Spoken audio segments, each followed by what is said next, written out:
Hey, everybody, welcome to All About the Joy. It's nice to see Hello. everyone. Rick Costa, as Hello. always. Hayden, hi, it's nice to meet you. Nice to meet you, Carmen and Rick. How It's are you? Hi, Thank you for so having me. we were not able to hang out with you in the green room. You literally just came on, and I told you we have to go on because I'm never late. Yes, So yes. what happened? Did we catch you at a Well, bad night? no, I can tell your audience what I was dealing with. I'm just dealing with a little bit of a family emergency in Philadelphia. So I was just coming up from visiting my father, who just got out of the hospital. So not to damper the show, but that's why I was running a No. little bit late. Oh no. I hope everything's okay. Hey Mario. Hi Hey Melanie. guys. Hello, everyone. Um Rick, I'm so sorry because I also cut you off as well, so I apologize a little Oh bit. no. But I've never met Hayden either, so I always like to tell people where I've met everyone. So I'm going to start with that first because you're one of the first people that I'm interviewing that I've never even spoken to. But one of your representatives on LinkedIn reached out to me, and for the first time, as Rick knows, I get so many requests for people to come on the show, and it's always like some weird thing. The last one was that I always talk about is like a Truck driver. bobcat something or other. Like I was like, I don't know how that's going to work. Sure. So it's nice to meet you, but I really want to talk about Haydenfilms and also which is your film festival that you've been doing for I think about 20 years. Yep. And I really want to talk about first where you started because you have an interesting background from what I was able to dig up, where you grew up as a military brat, but then turned around and somehow made it to Wall Street. Correct. And then you're in the Hollywood world. So Yes. please tell me Very, a little very bit about yourself. strange path. Yes. So definitely I come from a military family, lived in the Lehigh Valley, Berks County, lived out in Los Angeles. And when I went to my undergraduate at Kutztown University, I was a track star and was all about finance and business. To your point, I ended up getting an opportunity to work on Wall Street, but I always had this passion for film, watching films, seeing all the nuances of mistakes, continuity errors. So I always knew I had this like passion of science, computer science, and filmmaking. But it was always just a passion that was just on the side. I liked astronomy, the universe, stuff like that. So Wait. What luckily, do you mean astronomy? Whoa. Wait. So you're a yeah. sci-fi person, right? Are you a sci-fi geek? I'm beyond a sci-fi geek. The reason Hayden Films is because of Lucasfilm. So I'll get to that. It's I'm all wearing a interconnected. t-shirt. I'm wearing I this see t-shirt. that. Okay. Because I was like, I wonder if you'll be able to make the connection why I'm wearing this t-shirt. Yeah, today. I mean, right behind me, I have the episode 1 poster on my wall. I just blurred it out nice. so people wouldn't see all my messy. Oh, that's so awesome. Okay, go ahead. All right. So astronomy. Hey, Hey, Alma, Alma. how are you? I think I told you we do have people who come and visit us, so we'll interrupt once in a while. Hi, Okay. Cynthia. Cynthia's usually on the show, but she chose, Rick, I'm telling you, she chose not to come on the show tonight because I know she's watching the premiere of 911, which is on tonight. We have a huge love of, well, I have a huge love of the show 911. They have. Me and Cynthia are a little bit crazed about firemen right now. We can't help it. Yes. But go ahead. I'm so sorry, Hayden. So, just I had an opportunity to really think about some of my own personal passions of maybe directing a film project and things of that nature. So ended up going back to Kutztown University and thinking about just taking some basic theater classes initially. And because I just wanted to understand the whole process that an actor may go through. And someone recognized me at the school and said, why are you thinking about theater classes? You should go to the telecommunications program. I said, telecommunications, this program actually exists. I went in there, saw the studio and everything that was going on. Wait, so I'm gonna back it up a little bit because I don't know what you mean by telecommunications. Well, they changed the name. I'm dating myself. So telecommunications was the name of the program before I started. Then it was changed to electronic media, which I got my master's in. And now it's film and cinema. So it's evolved over time. Oh, okay. Yeah. But I was the person coming back after working on Wall Street for a few years. And they offered me a graduate assistantship and said, hey, do you want to come back, work on some of these film ideas and theater? And we'll pay for you to go to school and you'll help us, teach some Okay, I'm jealous. stuff. I just got really jealous right there. Okay. Sign me up for that. I'm coming back. Yeah. Okay. I always say if it's free, it's for me. It's for me. Exactly. I agree with you 100%. I love that. Yeah, I see the Jurassic Park. Don't hide it. I'm not hiding it. I can stand up, but Yeah, nice. but you know the reason why. First of all, I don't have a Star Wars t-shirt. I don't. Yeah. And I'm sorry, because I'm more of a Well, Star I have a Trek Simpson person. t-shirt under my regular blue shirt Okay, here. okay. But you know why the connection to George Lucas is, right? Of course, I don't Industrial know Light where- and Magic probably did the special effects. Most likely Well, did. no. So here, I'm going to tell the story because I was trying to look for something to connect because I know you really like George Lucas and you have his quote everywhere. So I Yep. want to get more into the minutia of that. I don't know if Please. I use that word, but so here's the thing: Steven Spielberg was filming the Jurassic Park, and he was ending Jurassic Park, the production of it, and he was beginning Schindler's List. Uh-huh. And there was a huge snowstorm, and he really wanted to shoot during that snowfall or whatever it was. So he called George Lucas, his best friend, he calls him best friend, and asked him if he would do all the sound editing, finish the sound editing for Jurassic Park. And that was the whole, I never wear other logo shirts on my show. But for you, I wanted to honor that you love George Lucas. So Nice. that's all Thank I got, you. though. Yes. Okay, but why George Lucas? What is it? What is it? A movie or? It's just growing up watching Star Wars and just understanding the passion of, I was always a Darth Vader fan, right?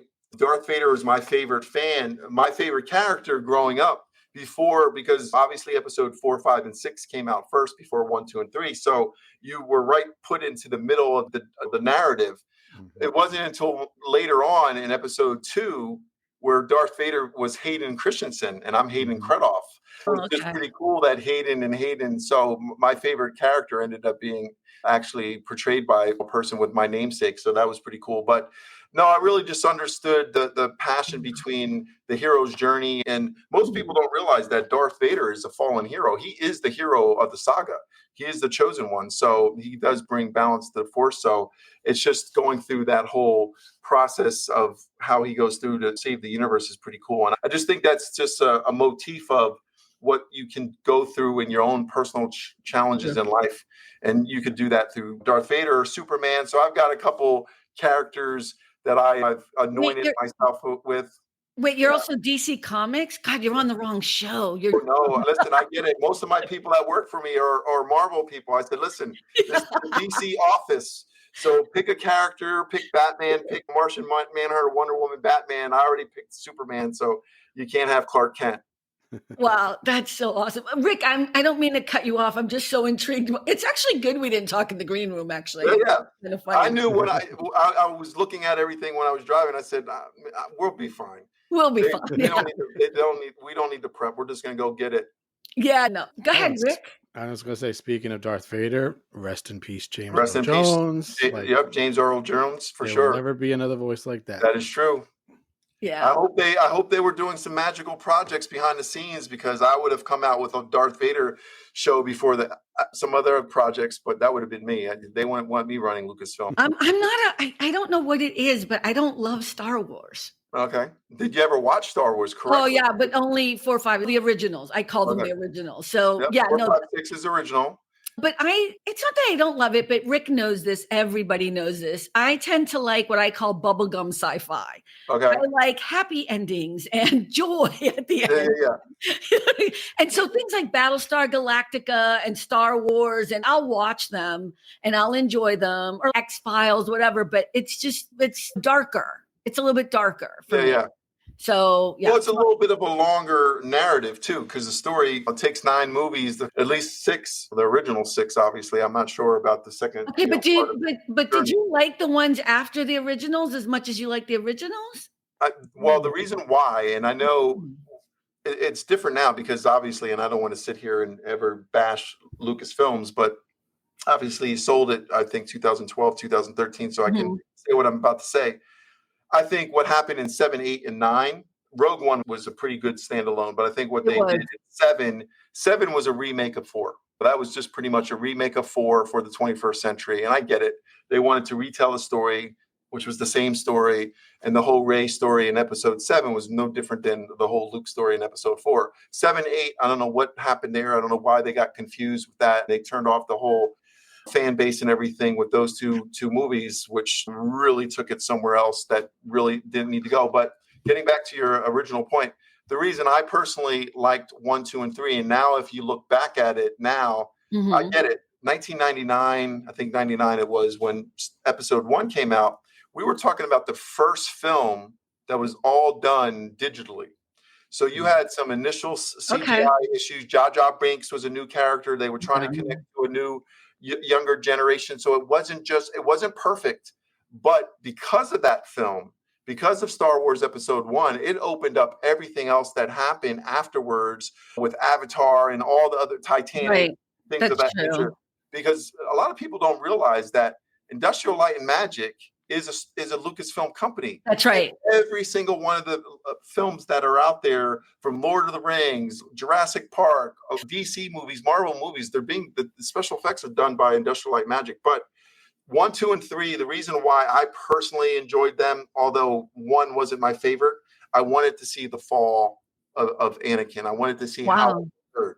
Because when you see 4, 5, and 6, when you're a young person, you're like, Darth Vader's just here. Why is he so evil? How did he fall? How did he become this person?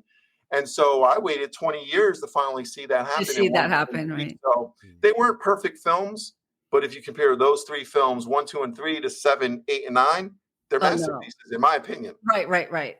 Yeah. Okay, I just want to say that Mario Dawson said that you're 100% accurate. So, it's a done deal. Exactly. It's a done deal. I can talk about Star Wars for the whole show, but no, it's okay. I'm laughing because I'm thinking Rick is like really excited. Like Rick is like, yes, he's totally into sci-fi. Oh my God. I go to Comic-Con. Well, I go to Comic-Con normally, Comic-Con San Diego every 2 years. Do you really? Yeah, we do. I didn't go. I went. My last time was there 2023. I was there, and I wasn't there for 2 or 3 years because of the global pandemic and all that stuff that was going on. And then I was the last full time I was there was 2019. Then I was there 2017, 2015. I usually go every 2 years. I worked for this company, and of course I was in charge of all the money, and the guys had come up to me. They're like, we have to go to San Diego. Like they thought I was so dumb that I didn't know what was going on, but they needed to do a business trip and they wanted it paid for. And so they came to me with this elaborate explanation as to why they had to go to San Diego. And I was like, guys, if you want to go to Comic-Con, just say so. Exactly. No, it's not a big deal. Like, just go. The cool thing is if people are like, oh, do you want to go to the Comic-Con in New York and these other places? I said, no. Once you go to Comic-Con San Diego, none of the rest, you got to go to the original one for sure. Didn't you go to Comic-Con too?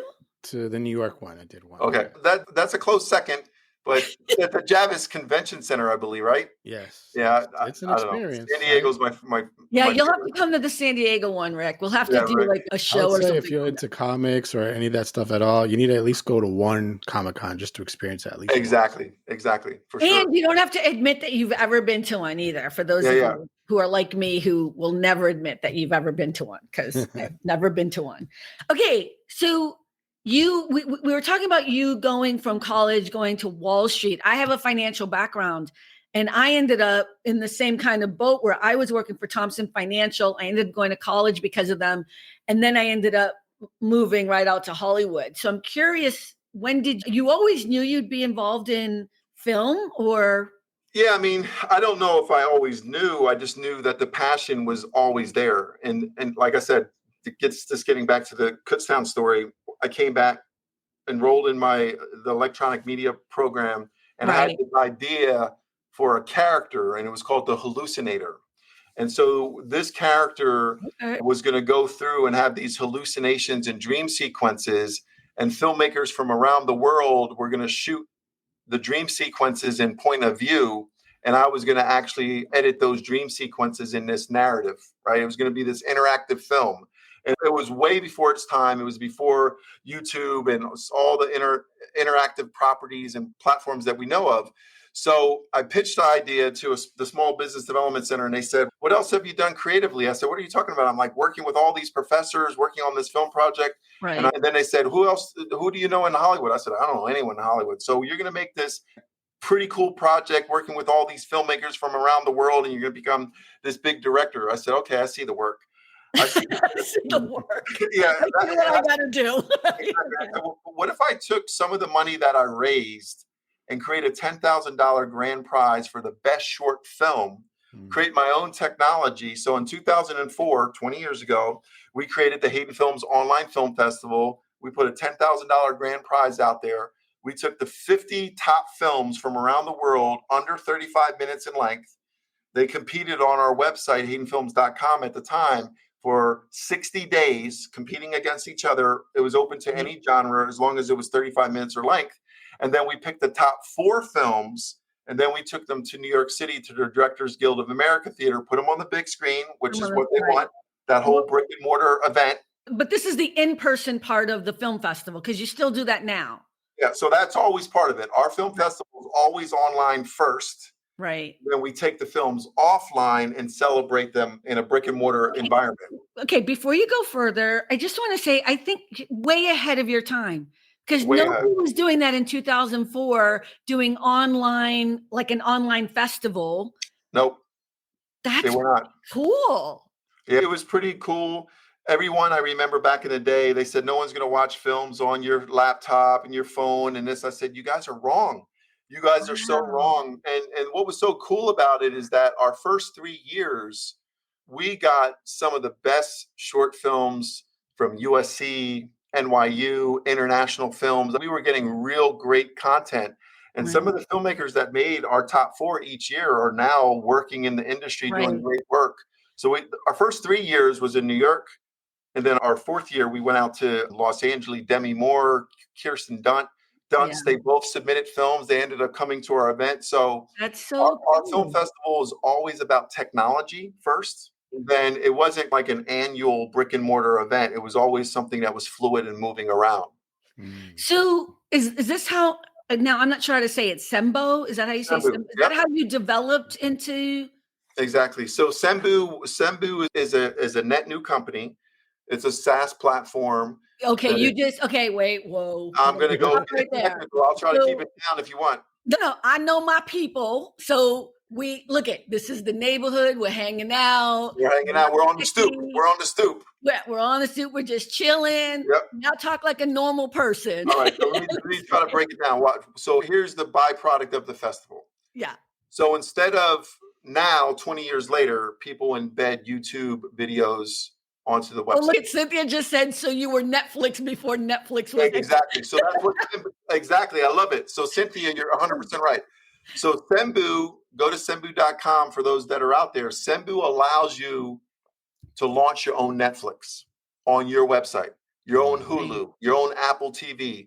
So you're able to install a complete media library with all the complements that Netflix has on your own website. So you're not putting YouTube or Vimeo, but that was a byproduct of our festival and the technology that we created. Amazing that you did that. So, okay, so you're the founder of that as well. You created that as well. Correct. How does it work? Do I purchase a monthly pass, or I'm getting confused by Sembo and then how you can view the film festival, because we want people to see the film festival now. We want people to see some of the films. You can go on our film, our festival page right now. So everybody will be able to see it there too. Nice. And I'll put it on the website. No problem. Okay. So here is, can't post messages to some channels. Oh, it's saying it can't. Yeah, some of them. So it'll go to some of them, but not all the channels. The host is doing it. So for those that are out there watching right now, so if you click on the site and you scroll down, the voting is ended for this current competition. However, for those that still want to watch some great film, we've received 55 films from all over the world. So you can go there. That library that you see, that's the Sembo technology that's on the Haydenfilms website. That same technology can I'm go going to cut you for a second. I'm going to cut you. So for the audio, because this will air on the podcast on Sunday. Understood. It's haydenfilmsinstitute.org. If you go there and then it's /festival, you'll see the rest of it. Or you can just go to haydenfilmsinstitute.org and you'll see a button on the right-hand side, View Festival, and you can see everything right there. Okay, go ahead with the Sembo. You're saying that the technology that you see there. I don't know, Rick, or do you have the page open? But the technology that is in the page, all that technology is actually being embedded. I'm trying to use layman terms. That technology is the Sembo technology. So you're not leaving Hayden Films to go watch the film on Sembu. You're watching it on Hayden Films. So Carmen, if you had your own website, you wanted to have a media library, a podcast, or VOD content, Sembu allows you to have the website. Let's say CarmenSuarez.com or CarmenSuarez.com. CarmenLisette.com, because I do have a website. So wait, but then how is it different? Because I do have that up on my website. So how would it be more beneficial for me to have it on All About the Joy? We have that website too. And I always try to put up, it can't hold all of our live streams. So I only do the social medias. You're saying it would. So again, just think about Sembu working with universities, EDU content, film festivals, sports content. It really doesn't matter. Right. If you have content, we're not saying don't do your social media. We're not saying don't do YouTube, but micro content should go on YouTube, and then you direct everything back to your media library on your website, which is the Sembu technology. But the best part about Sembu is you're able to activate a payment plan. So if you want to have a $7.99 payment plan like Disney Plus or $14.99 plan like Netflix, Sembu allows you to layer a payment plan right on top of your content. If you want to do live streaming like we're doing right now, the Sembu technology will allow you to push your live feed right to your website. Like this feed right now, I'm sure it has RTMP code. It does, but I can't do it to my website. Sembu will allow you to. Sembu will allow this program, as we speak right now, to go to your website with one simple click of a button. Interesting. And do I get the? Go ahead, Rick. You can monetize. You can monetize. You can do your own ads. You can do pre-roll advertising. You can do banner ads, and then you can do subscription-based as well on top of your content. So again, if it wasn't for Hayden Films, we wanted to have been able to. Do you want to show whatever it is I'm not trying to be all up in your business, but I assume you're at your website. Oh, wait, but can you just do it on ours? Can you share? I can. If I have a share functionality. Look at Cynthia's like, Carmen set up. I'm already thinking, but I want the friends and family plan. Okay. We go be like. All right. So you guys see my screen right now? Okay. I think I have to do this. Wait 1 second. There you go. Okay. So this is Sembu.com. So right now, Sembu.com, there are 3 prices right there. Okay. Because it is software that you're purchasing. And then, so this particular software, when you log in, I'll log in as Hayden right now. So if I log into my account right now, this is where I manage everything on so this is all my content. This is where I can set up ads, advertising.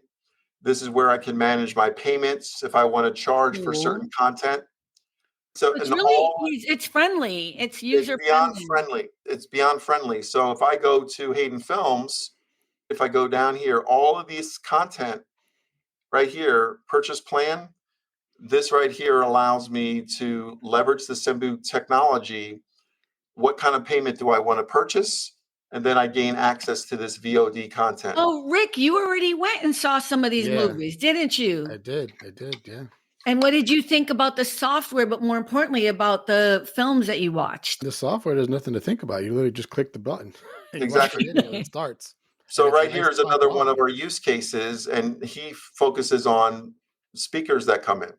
But again, these aren't YouTube videos. This is all a media library that he's able to control.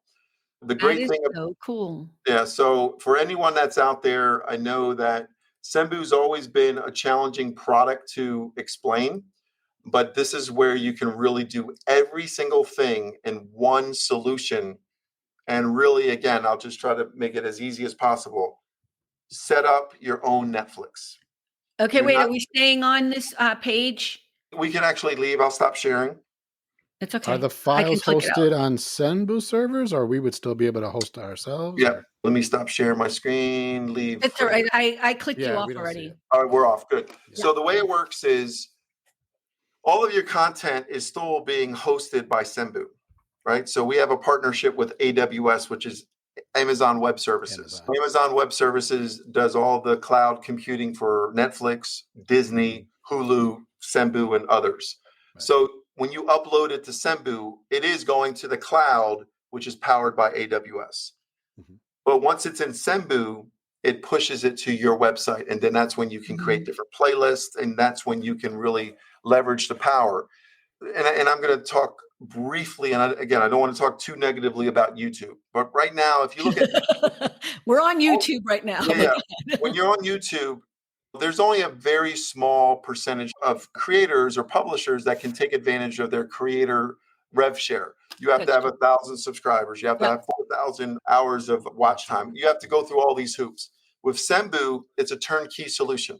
You can install the software. You can monetize from day one. You can live stream from day one. You can still use some of the third parties, like the stream that you're on right now. You can live stream through Zoom, through Restream, through other properties, custom code, whatever you want to do. But the best part about it is that once you upload your content, it's always going to be in the cloud. If you decide to leave us, you would download your content and you would get a zip drive of all your content. It's interesting because one of the things I struggle with is I have a lot of followers on TikTok, but I don't live stream on TikTok because it's a whole different cumbersome thing to do. But I could probably monetize on TikTok. And then it's like you have YouTube, but I don't have enough followers to even consider that an option at the moment. But if I could have people come to my website, that would make it a much more viable thing, because then I could just tell people come to All About the Joy or Carmen Suarez. Yeah, because again, if you look at, leverage YouTube. It allows you to create all those micro content pieces for 3 minutes. You'd have All About the Joy, right? You'd have a 3-minute clip, maybe the 3-minute highlight. You'd have your description, your hashtags, your description, but then the embedded link would go back to your own website, which would be the Sembu installation, your own merch, your own e-commerce. If you're selling different products and services, it's all happening on your website. And so that's the only thing you'd have to do. You just purchase the monthly or whatever works for your company or whatever. So let's say you do the $75 a month. That's all you need to do. You guys set up everything else. Yeah, exactly. So what happens? Yeah, exactly. You would log in, create an account. If you want VOD only, it's $75 a month. If you want to have 2 concurrent live streams, that's the professional package. So let's say Carmen and Rick. Let's say Rick is doing an event at the Javits Convention Center. He's doing a panel discussion and he brings his own film crew. He can take his iPhone, pro consumer iPhone, connect to a free Streamlab app, push that through Sembu onto the website. And Carmen, you could be out in San Diego doing a whole separate podcast. One podcast can be monetized, one could be free, and that's 2 concurrent live streams. On YouTube, you can only do 1 concurrent live stream. With our system, we can do all the way up to 50 concurrent live streams, and which is ideal for universities that might have 4 or 5 basketball games going on because they have a basketball tournament, but then they have some speakers on the north side of campus. So the great thing about our tagline is Sembu is distribution your way. Alma just asked, we always ask the question because remember we have an audio part of this. So Alma just asked, how long will we be able to view the films? Good question. So we're going to actually, believe it or not, the films are going to be available through the rest of the year. That new update, there's a new press release and everything. So some of our reskinning of the website is going to happen. So the big event is going to be October 25th, 26th, 27th. That's the in-person celebration. I guess we'll talk about that in a minute. But you guys can definitely enjoy films now through the rest of the year on the small screen as you see it. And then, of course, on the big screen, you'll get to be able to see the films in Reading, Pennsylvania from October 25th through the 27th. We're going to have a red carpet experience. We're going to have different panel discussions, and we're going to have all the films and then on top of it, we're giving out a $25,000 grand prize this time, which is way bigger than we've ever done before. And is there any stipulation to those people that win that, like they win the $10,000? Can they use it for anything, or what is it for? Yeah, no, it's a cash prize. So that's one of the things that differentiate us from a lot of other festivals and competitions out there, where sometimes they're really in-kind donations and there's all these different things that are going. No, it'll be a real check. And our goal and our hope is that they'll pay off some of their credit card debt for this current film, or they can leverage a prize for maybe some of their new projects and things of that nature. So yes, we are a nonprofit. So two companies. Hayden Films Institute is a nonprofit organization focusing on film festivals, film screenplay competitions, Okay, community. I really want to emphasize that because I think it's really important. People are more willing to spend some money when they know it's a nonprofit organization. So please check out the films at the festival because it's a nonprofit. You're helping a good cause. Yep. And yeah, that's why I asked the question. And then Sembu, but that's a software program. That's a whole other. So that's a standalone company that was inspired by some of the work that we did That's with Hayden right. Films. So the work that we did through Hayden Films, we said, well, maybe our software that we built in-house could be used for other film festivals, educational organizations, sports educational organizations. So that's how Sembu came about. But to answer Cynthia's Well, let's question, ask the question first. So, yeah, Cynthia, I'm sorry. I know you're new to this. We're going to have you back on a regular basis. yeah. Cynthia just asked, are there any films that you reject? What is the criteria for the films? I'm going to add this. Who also judges the films? So go ahead. Yeah, again, great questions. Again, our festival is so very unique. The actual festival itself, the criteria is films under 45 minutes or length, 45 minutes. It used to be 35. We upped it a little bit. So it's under 45 minutes, any genre, right? Any genre in under 45 minutes. Once those films come in, we do have a core team of in-house judges of 5 to 7 judges that watch all the films. They take all the films and try to narrow it down to 50. But then it's up to the public. Once those 50 films have been selected, they go online because we want the worldwide audience to actually view and rate the film. So they have to so a net new viewer, they have to watch at least 5 films on the whole 50 category for their rating to qualify. So you can't just come and vote on your buddy's film. You have to Right. watch. We love Carmen's movie. Yeah, don't just watch Carmen's movie. It's not like American Idol where it's a popularity contest. It's Right. the best overall rated film that gets selected. So we pick the top 4 films based on overall rating, and then the festival runs for 60 days. So each filmmaker is in essence their own little mini marketeer. So they're promoting our festival and their film, but which drives traffic to all of the content because there's great stories. And we feel that those stories are gaining a voice online and then How did you celebrate them come up with offline. this? Is actually pretty unique and really regular folk making decisions on. Because I thought you were going to say something like we have 5 people who are industry professional, which always, No. I mean, there's a place for that. I'm not saying there isn't. Yeah. I love this kind of from the ground, regular people making the decisions. Yeah. So the first cut is definitely we have some professors and some industry panelists. So we do go through, a pretty decent laborious process to try to get the best of the best. But after that, we want the worldwide audience because the thing that we've learned over the last 20 years is that, and I think one of the things that Sundance did when Robert Redford created Sundance is it was all about the independent film world, the independent film spirit. But as the festival became super popular, then you saw more and more contemporary commercial-based films getting all the notoriety. We feel that the audience of the world, the global world, is going to tell us what is the best story. So if they tell us what the best story is, then we've gotten a really good value of those votes, which are online. There's also something really encouraging about, as you're talking, maybe I'll do a short film because you don't feel so intimidated. Because when you think about Sundance or you think about the Academy, you're thinking I need to be so-and-so, blah, blah, blah. And so there's also something encouraging about this because it feels like it'd be real people watching it. It doesn't mean you don't have to have a lot of experience and make a great film. I'm sure you have a lot of great films. What are some that you reject, as Cynthia was asking?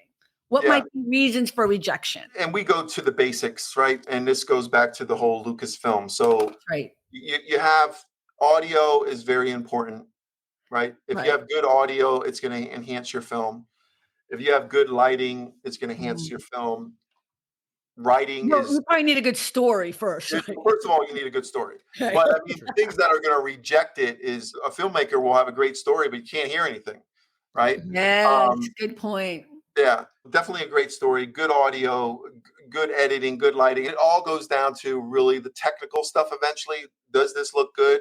But the story definitely is the most important. You can't fix a bad story.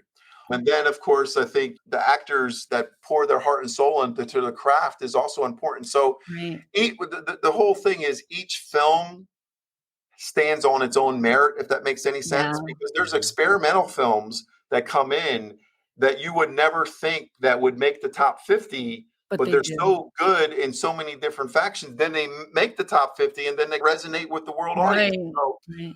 our job is to narrow it down to the top 50. The top Um, 50. I see a good Yeah, question. this is from Alma, and she says, have you ever done a scholarship component for film students? Yeah, so that's a really good question. Because of the success of our film festival, we were the Olivet's Boys and Girls Club reached out to us, and we did this very small project.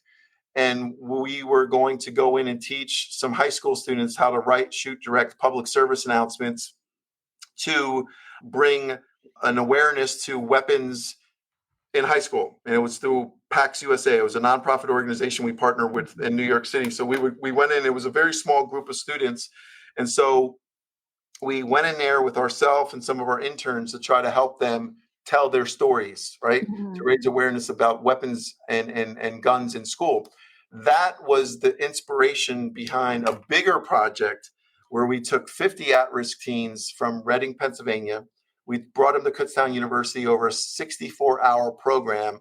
Johnny Wow. Ray Gill from NBC flew out, helped us co-produce it. And we worked with the Cool. students over 8 weeks, and we created a $10,000 scholarship for students that created a public service announcement to reduce youth violence, domestic violence, chemical abuse, things of that nature. And we taught them how to tell those stories. And we were really proud of that project. Yes, we're looking to do more of those That's scholarship-based awesome. projects. Wow. That's part of more of our community-based programming. I'm going to switch gears for a moment and ask you this. This has nothing to do with your organization at the moment, but what would you tell someone who is just starting out and wants to be a filmmaker? What would you tell them should be the first thing they should concentrate on or do, or what are the next steps? Well, that's a good question. So there's obviously two main paths, right?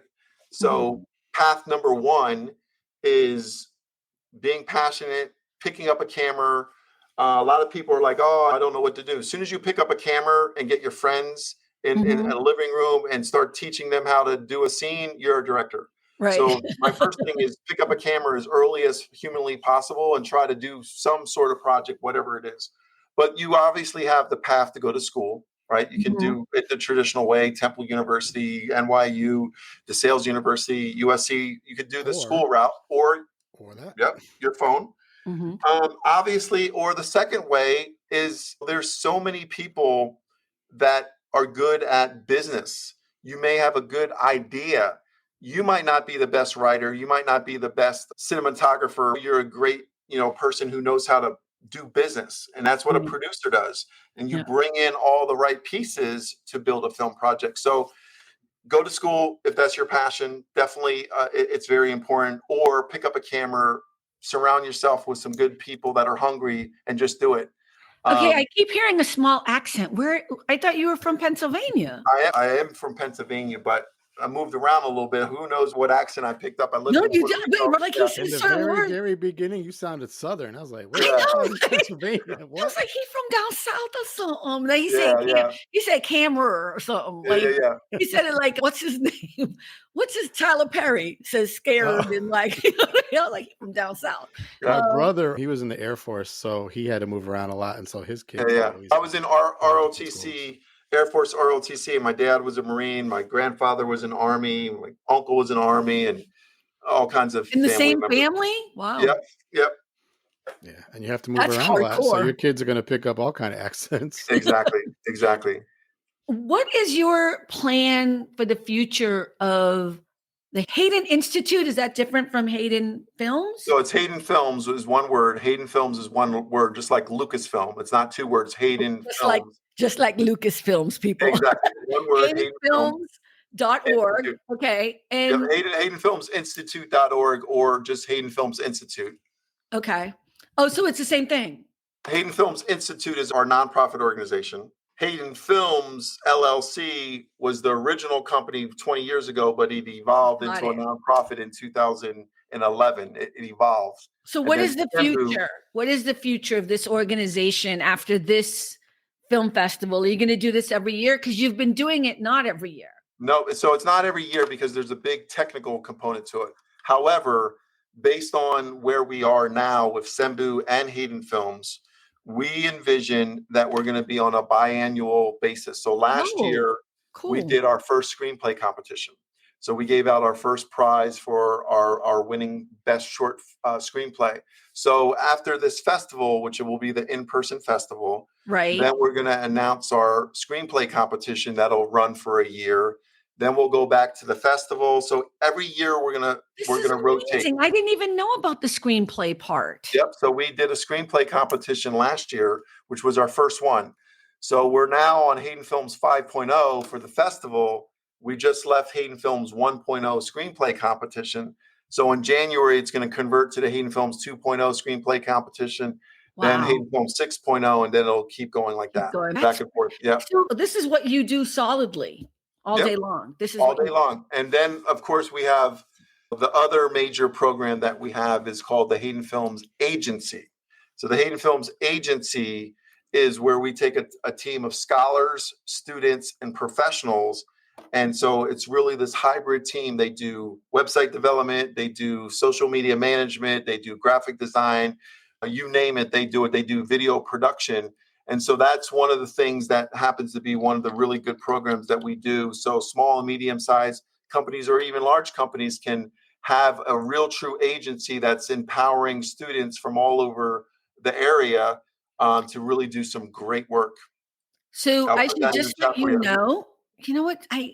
Your screen is still sharing, not on the live stream, but in my corner. I don't know. Yeah, I'm sorry. No, it's okay, unless you don't want me to see. No, I'm not sharing anything crazy. So we can share your screen. I'm happy to do. Okay, what is this that we're doing? This was the agency component. So this is where we really do a great job working with students, mainly in the Northeast, but we have students right now. We have a student that's all the way out in Los Angeles with us. Oh, this is, I didn't copy. Want me to show you this real quick? Yeah. Wait, you mean on the screen? Yeah. Yeah, that would be so much easier because you can tell. No, I don't want to disrupt your show. It's only a minute and a half, but. Oh my God. Have you not realized that this show is all about you at the moment? I noticed. I don't want it to be all about me. It is all about you. You'll have to come back and just hang out on the show because I adore you now. But I'm always suspicious of when people ask to be on the show and I don't know them. Yeah. But you're cool now. You're vetted. I'm good. Awesome. Okay, so explain again what you're showing, because remember what you're about to see. You're going to play this in a second. So this is where you're going to see our students. This was a byproduct of the Youth Media Initiative that we talked about earlier. When we did that program where we helped the 50 at-risk teens, there was a company, Burke's Women in Crisis, that knew about all the stuff that we were doing. They said, hey, you're always doing this really high quality video projects for yourself. Can you do a project for us? And our students were like, man, we should create our own in-house agency. So then that was the birth of the agency arm in 2020, where we have students. And we probably had about 50 students over the last 10 years that really do great work. And they're not going out and getting dry cleaning or coffee runs. They're actually doing this work. Are you going to show this on the screen? Yep, I'll show it right now. You ready? Yeah. So this is our students in action. And this is what we do with them right now. You ready? Welcome to Hayden Films. Here, we elevate your brand through our passion and creativity with messaging that is effective in growing your business with our unique perspective. Because everyone has a story to tell, and we want to come along for the show. Today is the day to elevate your brand to new heights, because your brand is a part of you. No project is too small or too big, so why don't you bring your story to life? We provide you personalized attention with a team of scholars, students, and professionals who are ready to get the job done. Connect with your audience on a deeper level through a professionally built website that beautifully illustrates what your brand is all about. Social media allows you to reach a wider audience and is essential for any brand or business. Lastly, our professional video production services will take your business to new heights, heights that it has never been before. So, what are you waiting for?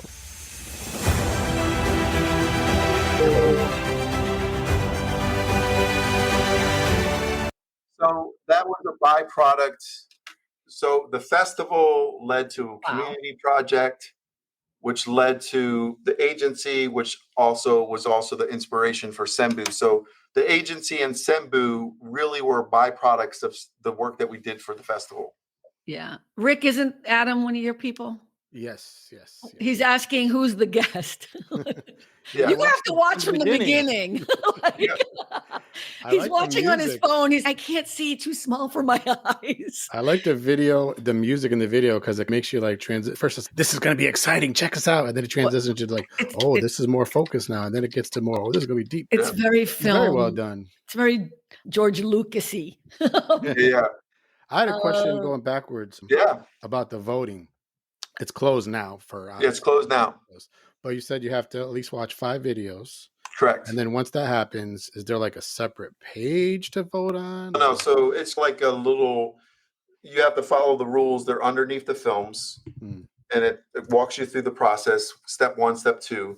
It's like a rating that you would see on AMC.com or on the rating mechanism that you would see on like Netflix, where you would already see it activated. But it's that same kind of thing where you would hover over the stars and activate the vote. Okay. I watch a guy, he does a daily YouTube show for half an hour, but then he goes, now we're going to transition over into my private server, and that's where you're going to see the good stuff. Stuff that YouTube may not want you to know or see or whatever. So using Senbu, you could do something like that. You can. And the great thing about it is you would be able to upload all your content. Now, again, of course, we're not looking for any type of, and I'll just say it and it sounds dirty, but we're not looking to partner with porn companies or anyone that's doing anything that's bizarre and crazy. We want to partner with sports companies, nonprofit organizations, educational institutions, sports people, podcasters. But Rick's people are, I'm just laughing because Rick's people are religious people, right? Religious people is perfect. No, it's ideal for anyone that wants to do virtual, not religious. Virtual live streams for congregations, or if they want to do something for their parishioners, this is ideal. Okay, Hayden, you know that you keep putting this in the private chat. No, it's okay. Rick, am I the only one who has access to the regular chat? Yes. Okay, so it's okay. I'm putting it in there. Yeah, the only reason I put that link in there is that, again, for the tickets, we would love to have you guys and your listeners. It's a 3-day event. Red carpet experience on Friday. Saturday, we're going to have workshops all day long. We're going to be at Alvernia University in Reading, where we're going to shoot little 3-minute sizzle reels for companies that want to attend. We're going to do photography for new LinkedIn photos. If you want, you get to watch all types of panel discussions on Saturday. And then Sunday, you get to see all the films on the big screen at the Miller Center. And then, of course, you get to participate in an award ceremony. And there's going to be food and snacks throughout the weekend and everything of that nature as well. I'm so proud of myself. I see that. Ticker at the bottom. If you want to get the tickets, it's right there. It's filmfreeway.com/Haydenfilms/tickets. Yep. Another way I could see this being used too is if somebody wants to like do courses, be like, of course, here's our free course. But if you want further education, sign up for this, and this is how much it costs, and you can watch all the videos or whatever. It's you perfect. know who this would be great for? It'd be great for Andrea. We'll have to let her. She's one of the people that comes to and hangs out too, and her whole consulting business. They could totally use something like this. We have an author and a consultant that's using Sembu right now. He's written a book. He has a series of 10 videos, a 10-part series that you can purchase for $25 a year. And so you can, and again, distribution your way. Every single person that either has a VOD library, wants to create a VOD library or a live stream library can leverage Sembu. And we're not saying leave your social media. We're not saying leave YouTube. But use those products as ancillary. Start bringing everything back to your website, back to you versus always VOD is video on demand. Just so people know the price. You could do a one-time subscription. Exactly, you want. And you can do pre-roll ads, mid-roll, post-roll. You can do banner campaigns, everything. That's And pretty we'll have to talk. cool. Maybe we can work with you guys and get you access to the software so you can test it out for us. No, I'm totally. This was not what I was expecting. I have to be honest with you. I'm Well, actually. no, you were saying, "Oh, this guy's late. He's running late," and I do apologize. No, I was dodging the raindrops. I'm like, I'm running up the stairs. no. Here's the thing. Look at Hayden. I don't know how many live streams you do, but I do them weekly. We're in our second year, right, Rick? Yeah. Rick does daily. He does a daily show. So I Next do it month weekly. will be 9 years every single day. He's been doing it 9 Nice. years. Yeah. All right. All right.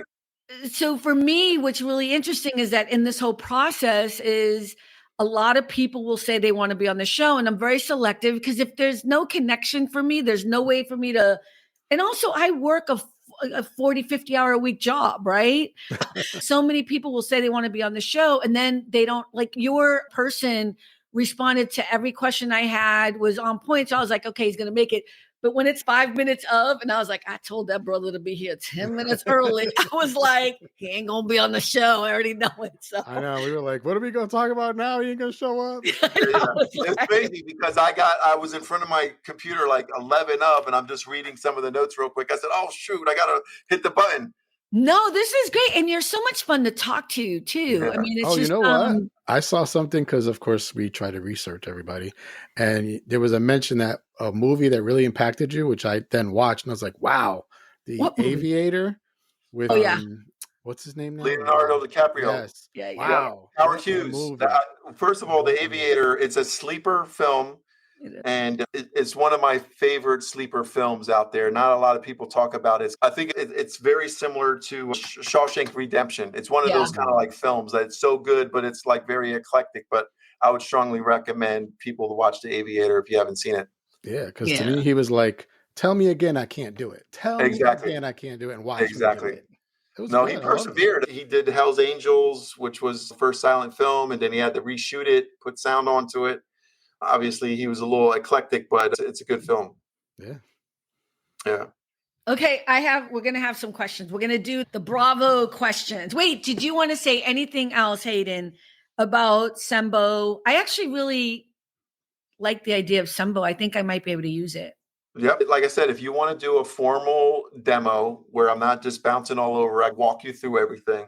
Yeah. We would love to have you guys as a use case partner because what you guys are doing is great. I love your show. I love the conversation. I like the sit down, stoop environment that you've created. This is a great show. But again, last but not least, Sembu is going to store everything. If you want to cut up the content later on, micro content for social, and we're going to have different functionality where you can. Well, I just paid a whole lot of money. Okay, let's talk about this for a moment, though, because this is interesting to me. For a regular person who has a small business and I have my trademark all about the joy, whatever, like this is a real thing I'm doing. It's not a pretend thing. And we also have merch at allaboutthejoy.com. I'm throwing that in there too. Yep. But what happens is Restream will only hold it. I know, right? We have like cups and Restream will only hold your videos for so long and then they drop it. It's like you have it for 15 days. So I download the entire video, but now I had to buy another terabyte of cloud space in order to store it. And here's the thing that happens. Then I have to download it again when I'm cutting it up. So I have like multiple, it gets very confusing for me. So there's a part of it that feels like I could just store it with you and it can also just be on my website at the same time. Exactly. Yeah. We should talk afterwards. Why don't we set up a formal demo? Yeah, we'll talk afterwards. Let me show you what's under the hood. You will save yourself at least 2 of those steps for sure. At least 2 of those steps that you don't really want to. And if your RStream has RTPMT, which I believe it does.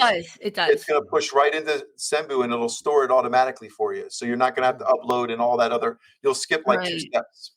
Right. But then also people will have access to the entire live stream, not just on YouTube, but they'll have it on my website and I'll have it on my website if I want to use it and do clips or whatever. Exactly. And then you'll be able to create different playlists. Yeah. Right? You'll be able to create different playlists of the long form content. If you want to cut it up. Cynthia said it earlier. She's sold. Because it's been one of my frustrations of spending so much money and then still being all over the place. But okay, cool. All right, we'll talk later about that. But all right, what is your favorite word? What is my favorite word? Come on, we're doing this in honor of the Track Actors speed. Studio on Track speed. Bravo. Track speed. What is it? Track speed. I don't even know what that means. That's my favorite word. It's a conjunction. Track speed, like running track speed. I'll say, come on, let's go, track speed. So that's my favorite little catchphrase, track speed. Let's like a hustle. Let's go. Oh, okay. So made up words. Okay. You asked for favorite words. I'm giving I love it. I learned a word today. I love it. I'm giving you Haydenisms. Hayden. No, he did not just say that. Haydenism, like Carmenism. Rick, what's your favorite word? Love. Yeah. Okay, that's a good one. Mine is joy. Everyone knows mine. Joy. I love it. Joy. But anyways, track speed. I know it's 2 words, but no, track speed. I'm making it like 1 word now. Track speed. Come on, let's hustle. I'm going to use it tomorrow at work. Okay. Yep. What is your least favorite word? Oh man, you're killing me with these questions because I don't like the word. You know what? I don't like the word moist. Moist is a weird word. It's like moist. Can I tell you that is a weird one because I don't know. Weird word. Why? Is it the word itself or the connotation of it? A combination of 2, just the word moist and the connotation. It's just, I've heard I don't know. It's painful for some reason. It came actually from somebody in the Actors Studio said it, and it's become like a thing. It's a famous, I forget which one, but that's where that came from. Rick, what's your least favorite word? Can't. Yeah, mine is no. Don't tell me no. You know, don't tell me no. All right. What turns you on? Passion. I love passionate people. I love seeing passion. I love it pouring out of someone. Yeah. I can see it immediately. If you have passion, it's just. I can totally see it too. You know, you have that, right? You got passion. I hope so. Thank you for saying that. It's one of my biggest. I'm passionate. And if I see someone have passion, it's pretty good. It's pretty cool. Rick? Yeah. Besides Linda Carter? No, Okay, Wonder Woman. All right, well, that's what turns you on. Okay, is that your answer? We can go with that. Possibilities. Oh, possibilities. Okay. Mine is kindness. I know that's weird, but I love when I see someone being kind to somebody else. I really get so happy. It's dorky, but it's true. I really thought about that. Okay, what turns you off? I think giving up. Because I'm an entrepreneur, there's no giving up in entrepreneurship. You have to grind it. You have to work hard. And I just think we're in this world where you see so many people right on the edge of turning something into something positive, but then they just throw up their hands and give up. So it's hard though. It's hard though. Like I have compassion for people because I get tired. I have to tell you, sometimes I'm like, you know what? And I'll tell Rick, I sometimes I'm like, I come home, I run home Thursday night and I take a shower and then I come on and I'm trying to be happy, but it's hard to keep wanting to do the thing you want to do. Like I'm jealous of you in a good way though, because you're inspiring me because you're doing this, you're doing something you love and it's on all these different parts and it's helping other people. And it's just awesomeness. Like I love it. So I'm inspired by you. Alma just said, can't stand learned helplessness. We're going to have to dig deep on that next time you're on the show, Alma. Like, that's a good one. Rick, what turns you off? Arrogance. Mine is bullies. I hate a bully. Ugh. Okay. What sound or noise do you love? All right, so you're pulling out all the. This is from the book. I sent it to you. Your list is good. You have had a week. Okay, so. All right, so this is now. You could just say babies crying or something. No, so there was an episode. I'm obsessed with light speed. Okay, so it's like this weird thing that because that's I love the universe. So the sound of light speed when they depict it in the History Channel, and it's like. So anything that has light speed, the Millennium Falcon going through light, the Enterprise, Starship Enterprise. I just like the sound of like warp drive, light speed. I just really enjoy that sound. I'm changing my answer. Wait a minute. So what's the scale between Star Wars like and Star Trek? Oh, in terms of the light speed? No, your likability of the franchises. Of the franchise. Oh, my likability. Oh, wow. So that's a good question. Obviously, Star Wars is number one. But I'm old school with Star Trek. I really like the old school, William Shatner versions and Leonard Nimoy ones. Wrath of Khan Episode 2 is probably the greatest Star Trek films of all time, in my opinion. But I really do think that was some really good work on some of those projects. They got a little campy on episode, I think it was Bubblegum. 3. Bubblegum Star Trek. Yeah, exactly. Bubblegum number 3. Search for Spock wasn't too bad. I think it was Coming Home. It was number 4. But there was some good work in there. I mean, Gene Roddenberry did a great job in terms of what he did in the 60s and really leveraged Star Trek to really bring out some really good opportunities to deal with social issues and everything that he did in that time frame. So I just like the Gene Roddenberry Star Trek. We like you in general, so it's okay that you don't understand that Star Trek will always be better than Star Wars. No, it's definitely not better because you have Anakin Skywalker. And Marvel is always better than DC Comics. Absolutely not. Superman's number 1. You can't. Come on now. Listen. Christopher Reeve did Star Trek where would Star Wars be without Star Trek? Because it was first, wasn't it? Exactly. That's true. How about, wait, have you seen 2001? George Lucas wasn't inspired. He was more inspired by some of the stuff from the 50s and some of the... Did you see 2001: A Space Odyssey by Stanley Kubrick? Okay. All right, you're in. You're in. Of course all right, you're in. Of course. I had to make sure. Look it. Oh, trust me, I didn't miss that. Rick, you know that there are people, I won't say, who did not see it till I mentioned it to them. The first 45 minutes, people are like, "What are we watching? Why are we just watching the silent treatment? What's going on here?" It's brilliant, especially as you get older and you really appreciate it. First of all, Space Odyssey 2001, that's a film you got to bring out every 5 to 10 years. You do. You got to bring it back out. It's gonna affect you differently from your different point of view and how you've grown through the universe. Yeah, and it was made Star in Wars 1968. Alma doesn't count. No. Alma don't count when it comes to this. No, she agrees on Marvel, so she's perfectly correct on the Marvel thing. So yeah. Well, I don't know. They've had a couple strange films the last few. They finally recovered with Deadpool and Wolverine.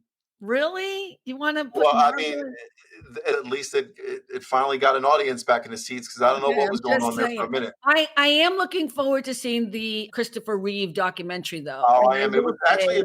I just think it's a stream. It was at AMC yesterday. There was a limited run. I definitely want to see it for sure. I definitely want to see that too. Maybe we should all see it and then talk about it because that's we should. That'd be great. He's the original Superman, in my opinion. He is the only Superman, in my opinion. I saw that movie 19 times. I remember I went 19 times. Superman 1 and 2 so many times. 3 and 4, I don't know what they were doing with those two. Those don't exist. It's only 1 and 2. He was number 1's the best. It's such a tragedy of a story. Anyways, okay, we won't go down that road because we're almost done with the show. I love when Lois goes, "You're holding me. Who's holding you?" Exactly. That's right. What is your favorite curse word? You don't have to say it. You can just use the first letter. I use a different curse word. I have a weird curse word. Okay, go ahead. I'm going to say it. I'm gonna really, hopefully I don't lose any fans over this one. So I try not to curse. I curse it more in my private life. I curse in my private life.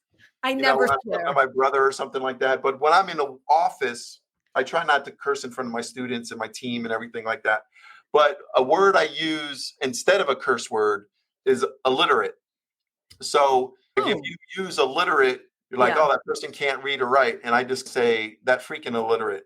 So it's just, I want to say something bad. And I'm like, that person's illiterate.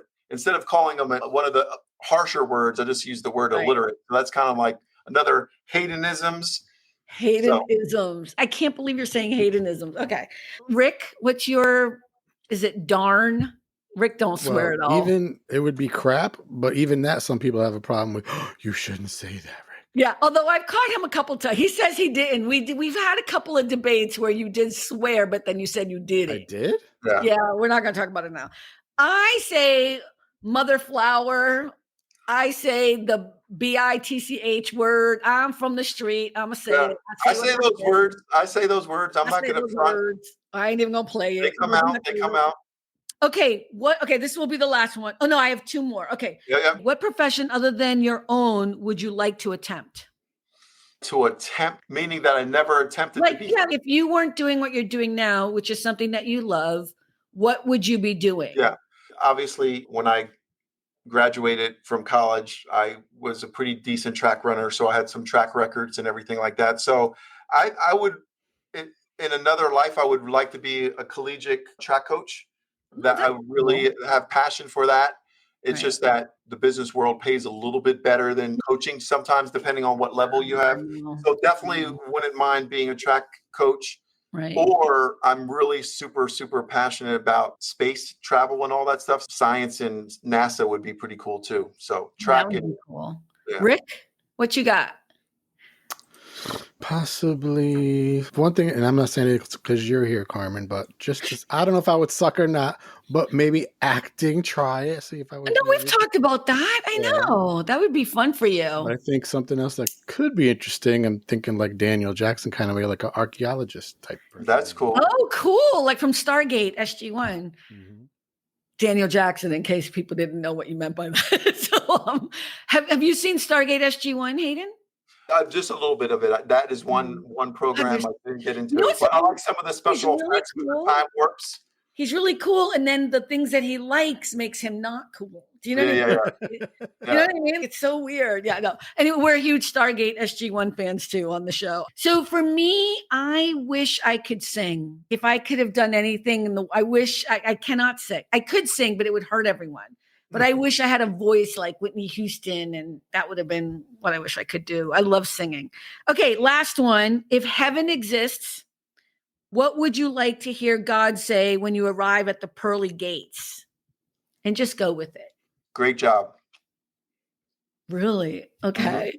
Rick? Because hopefully he sees that I made a difference in the world while I was here. You know what? Okay, go ahead, Rick, and then I'll say what my answer is. There's a Bible verse that says, "Well done, thou good and faithful servant." And yes, I would love to hear him say that, which is pretty much what Hayden said. Yeah. I would love God to say, "That's the best you did. You need to go back. You need to go back, girl. Go back." Yeah. That's what I want. That was not good enough. Go back. Go back. Do it over. Hell yeah. Let me Get it give it a second over. chance for sure. Oh my God, this was so much fun. See what happens when I show up at 9:00 sharp?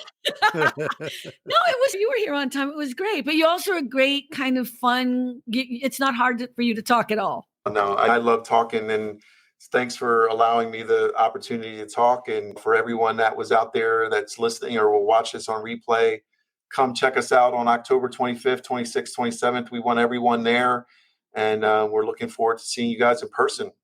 Yeah. So if we ever have a Star Trek, Star Wars battle, you're definitely invited. Oh, please bring me in. You can come on anytime. This was really fun. And I would love for you to come back and talk to us after you have the in-person festival at the end of October and let us know who won. And maybe we could have a little recap again. And then we'd like to introduce you to some of the filmmakers at that point for sure. Maybe we get a winner on your show.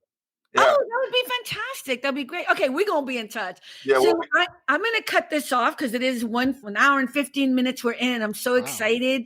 I want to thank everyone. We've had a lot of viewers. Hayden, I think you hooked up your socials as well, right? You must have. I just put @Haydenfilms is my name right there. So that's but when you logged on, did you add your socials? I think we only added my LinkedIn just because I was running late. I think I just did LinkedIn. I think you have a lot of people watching this, so that's really great. So thank you so much, because I can see the viewership here. That's why. Beautiful. So I'm just going to say thank you so much, everyone, for coming on the show. See us next time. Remember, it's all about the joy, and we'll see you then. Bye, everyone. See ya. Bye. Thanks for stopping by All About the Joy. Be better and stay beautiful, folks. Have a sweet day.